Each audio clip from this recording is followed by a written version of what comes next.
Hi, I'm Angela Palmer, and you're watching YEG-Film. We're here at the CineCoup 2015 Kickoff at the Mercer Tavern.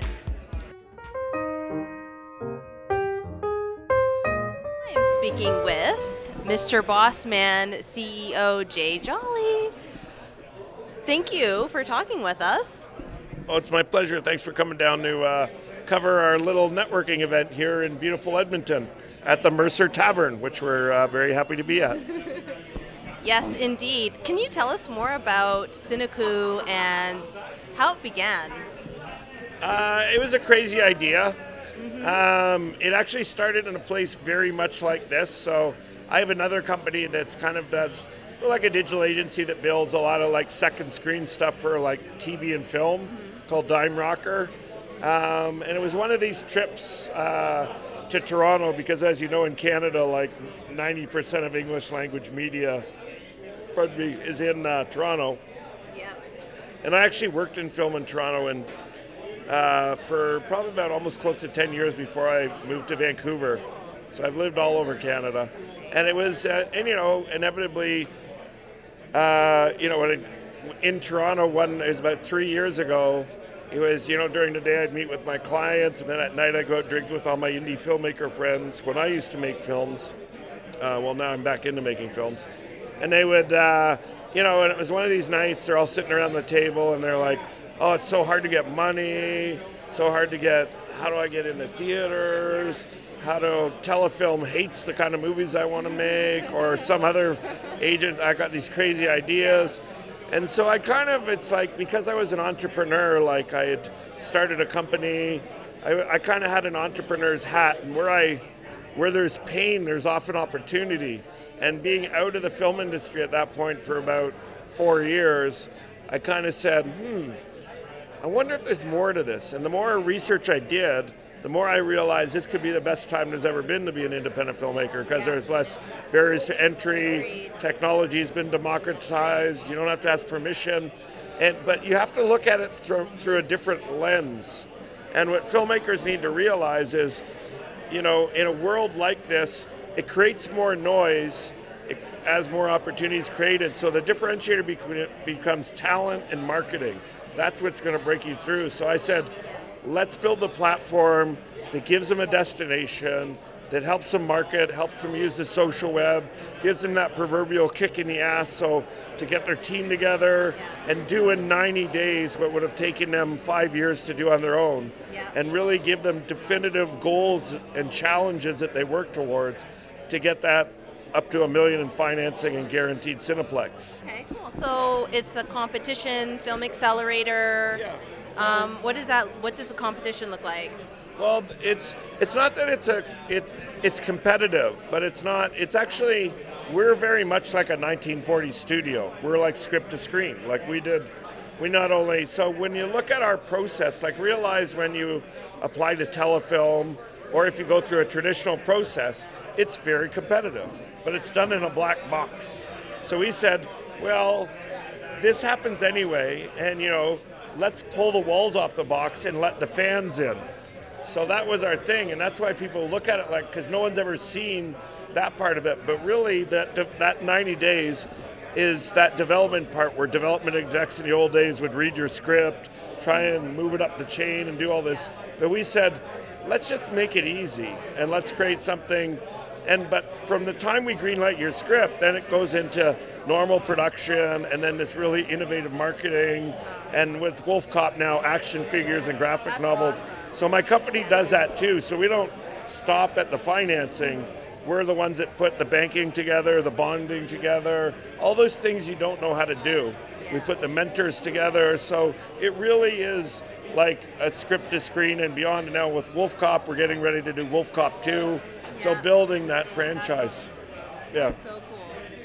Awesome. So how is the final 5 decided? Is it a voting thing with fans? Is it decided by the pros?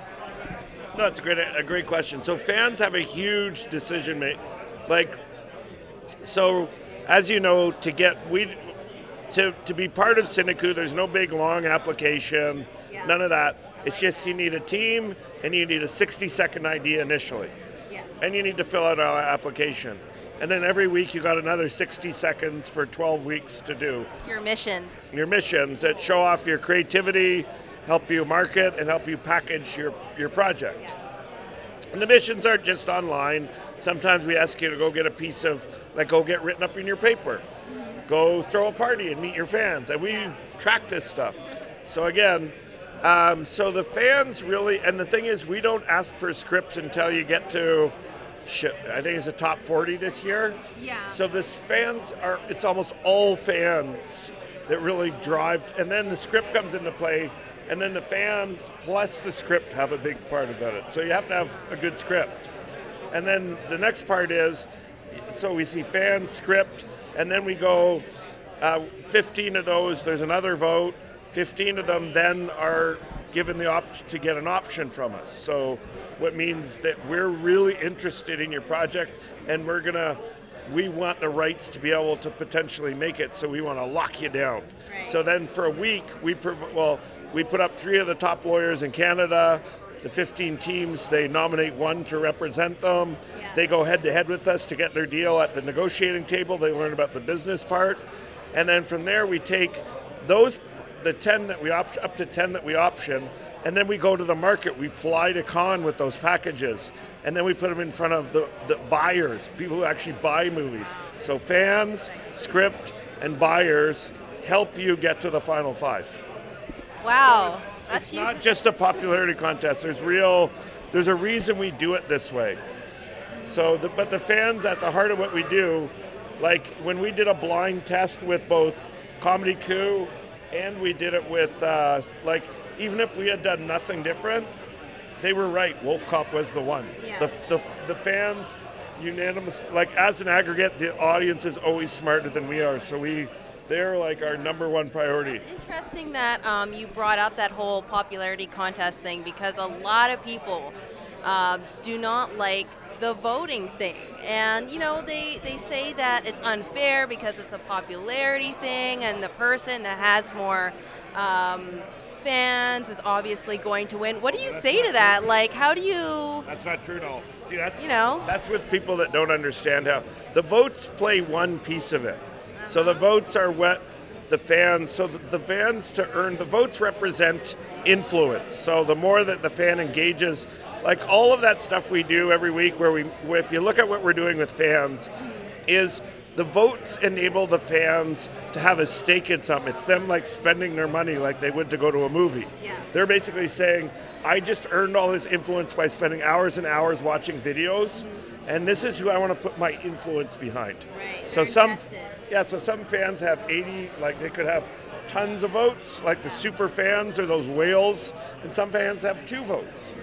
So when people are dismissive of fans, well, you should be making movies that are popular for fans. Like, what's wrong with that? And the big thing is the top super fan. So the reason we get those fans to come back week after week, the reason the fans give a shit is because that is their voice. It's like the voice of why, Obama's in the White House, because the people, the populace, i.e. the person who's the most popular candidate, that people go get off their ass and say should be the one in the White House. So why shouldn't the movie, like if people don't like that, well, I'll give you Telefilm's address and you can put your application, you don't have to do it. But to me that's a disrespect for the people that are engaged in you, in my opinion. But it's not just about votes. So there's also, we track engagement, we track the quality of the fan. Like if you're getting fans from Ireland and you live in like Vancouver, that's meaningful. If you're from Edmonton and all your fans are from Edmonton, your fans are actually in our algorithms worth less because you're not expanding. So we look at engagement, retention, reach, also the sentiment. What are people saying about your project? That's good to know. So it's not just votes. Yeah. And then the other big thing we look at that people don't realize is earned media. We look at print, radio, and television you're earning too, and the fans of those newspapers. Right. And the fans, so it's not as simple as just, well, one vote equals this. The votes is an easy way for us to articulate to the fans what they're doing when they're cashing in their influence. Cool. Well put. Good? Yeah. No. That was good. That was thorough. I know some people, and the other thing too is a lot of people look at things too, like linearly, like they count up on our site. It's like, well, I have this many fans and he has this many, so it's like, it's not about that. Those might not be quality fans. Yeah, that's true. Yeah. True. Also, if you do not win, if you don't end up being in the top 15 or the top 5, there are still some benefits, are there not? Oh yeah. Well, there's no winners or losers. There's just somebody got the fast green light. Like, we still option a bunch of the other ones. Like, if you look at ComedyCoup, like, Humantown got the green light, but then Depth Flies from Montreal got a development deal on the spot. One of the other movies got picked up to be a feature film. 2 of the other ones got picked up by another producer. So the other thing we're doing is lead generation for other producers. Now that they're seeing, they were like, oh fuck, I want to make this movie. Yeah. The other thing we do is the process is actually about giving you that kick in the ass. Like, one of the things filmmakers have to realize is 99% of them will fail. That's their default setting when you go to make a movie, if you want to become a startup company. So if that's your default setting, what are you going to do to change that reality? Right. And so the benefit that we give you is, you know, one of the things is why we started this, what I was saying is because we saw all of these people, you know, 60% of them 18 to 34-year-olds, they have the tools to make their own trailers. And they were doing that, but they were all reinventing the wheel, and then they were all building their own websites, and then they were all, and I'm like, well, why don't we build the country? That so they bring all the audience to one place, and then we create discovery channels and gamify the audience so they go and have to watch more to earn more votes. So they're exposed to more and more content. And then, so one of the benefits is, even if you get knocked out, and I give you the respect of getting a quick no, you still get your website, like, that's free, that we host forever until my company goes bankrupt. So you can still put producers to your stuff. You got all your social channels. So really what you're investing is time, and for 90 days, and it's not like, what we hate about Hollywood is Hollywood's a place of maybes. Maybe we'll make your movie, because no one wants to say yes or no. Because if they say yes and it shits the bed, then they get fired. If they say no and it becomes a hit, they get fired. So what's the safest position to take? Yeah. Maybe. Maybe we'll make your movie. And I don't believe, my big thing was to create a system that managed expectation and set people up for success. Where if I say no, well, no should be your second favorite answer, because it allows you to go on. True. And go to the next person. Right. I think the most disrespectful part about this industry and many artistic pursuits is there's too many people that hold the money that say maybe. Yeah. So the upside is too, you know, hopefully that you learn something. Maybe you got that kick in the ass where you met some people and you actually, you know, you'd always talked about trying to do something, but now it kind of pushed you down the road. Right. And do that extra incentive kind of deal, and packaging too.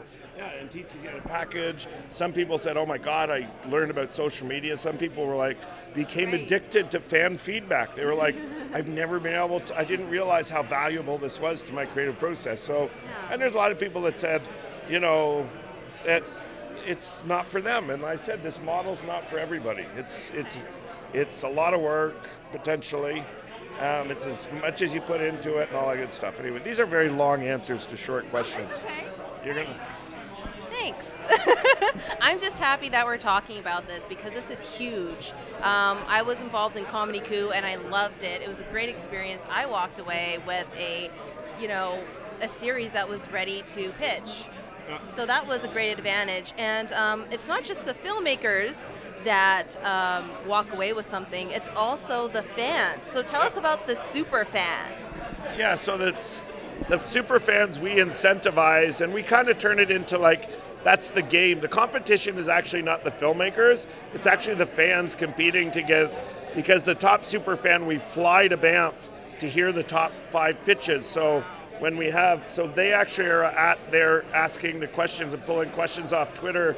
They represent the fans at the table to ask the final 5 the hard questions, and they're part of the conversation that happens backstage with when we go to greenlight the one.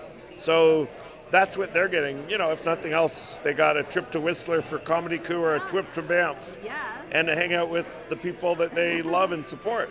Okay, well, where do they sign up? Where, like, is it too early for that? Well, it's just open. So the first part is the filmmaker intake right now that ends, what did I say, March 8th? Yes. So it's open as of yesterday. We launched in Vancouver. We're doing parties Vancouver last night, Edmonton tonight, Toronto, Montreal, Halifax, and Regina. So going across and getting people to ask me these hard questions. And then March 8th is the deadline for filmmakers, and a week later it opens to the public. And that's just like, and then 90 days. And at Banff World Media Festival, we'll be greenlighting, who knows.